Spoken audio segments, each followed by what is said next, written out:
In tonight's special report, a small town in Colorado is making business out of Bigfoot. Bailey is located in Park County, about 2 hours from Colorado Springs.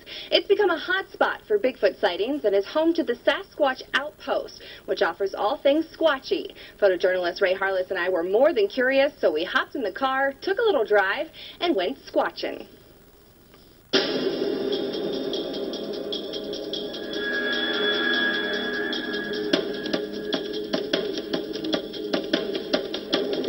Believers say they can be up to 10 feet tall and weigh more than 1,000 pounds. But could a giant creature like that really be lurking in our woods?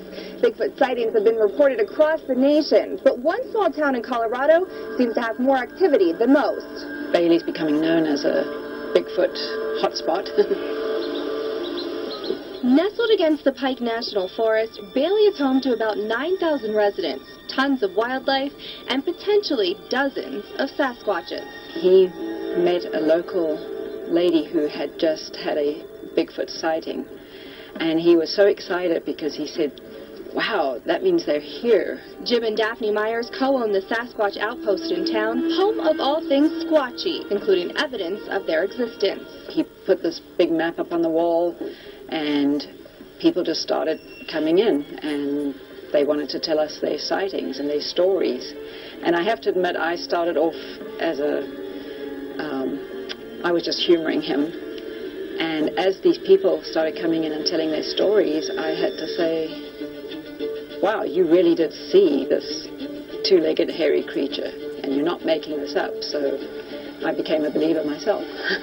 This was an imprint of an elk's body we found in the snow. It had been running, and it was defecating as it ran, which I don't see very often when I'm hunting. The strange thing was there were no elk prints leaving this site.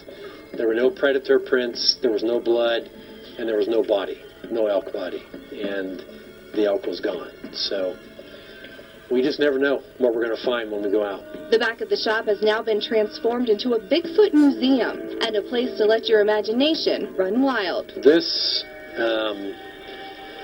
is a frame from the Patterson-Gimlin Bigfoot footage. It was filmed in 1967 in Northern California. Still to date is the quintessential Bigfoot sighting. There was no technology in 1967 to create a suit that had breasts that bounced. Even the Academy Award-winning costume designer for the original Planet of the Apes said he could not have made a suit like this.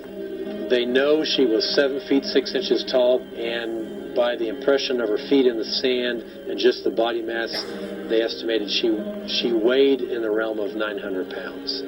But if the stories and evidence in the Bigfoot Museum aren't enough to convince you, you can sign up for one of their squatching adventures and head out into the woods to search for your own evidence.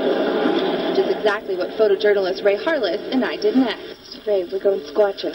Abby and Ray from Fox 21 News in Colorado Springs, and Daphne is with us, and Kevin Lynn. And we're going to see what activity we can get tonight. That's a dog.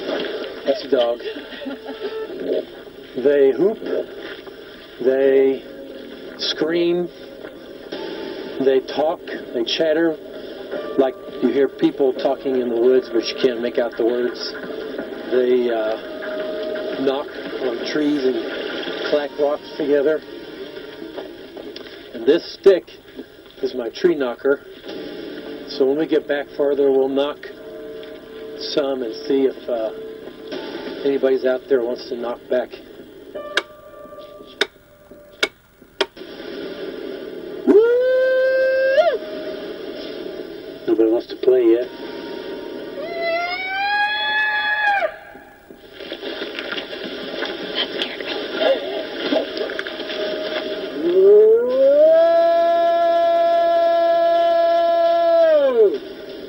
Why don't one of you ladies try a call? See what happens. Why don't you try, Abby? We've hooped. We've whatever Kevin does. screech howls, I think Ray meowed once. meowed, and we've whistled. We've not had any replies so far. While we didn't have any encounters on our Squatch Watch, others say they have, and not too far from where we were. In late July of this year, Kevin Lynn and a friend set up camp along the Colorado Trail in the Lost Creek Wilderness area. It's starting to get dark, so we decided we needed to try to find a flat area to set up camp and also get a fire going. So we did some calls and some tree knocks that night. And, after about, I'd say 11 p.m. or so, we kind of settled in and decided to just go ahead and call it a night. Probably 2, 3 o'clock in the morning again, we heard loud tree knocks and whooping or calls from some sort of creature or more than one, because we were hearing things from behind our tent as well as out in front of our tent. This is the actual audio Kevin says he recorded that night. And the only thing we could figure is they were maybe calling between each other, and they knew we were there. We were actually got to a point where we just couldn't go to sleep again because it was repeated for a few hours. So is Bigfoot out there? Give me an hour and an open mind, and I'll convince you. Do you believe? It only takes one sighting and you're an instant believer. About 1/3 of all reports of Bigfoot sightings are located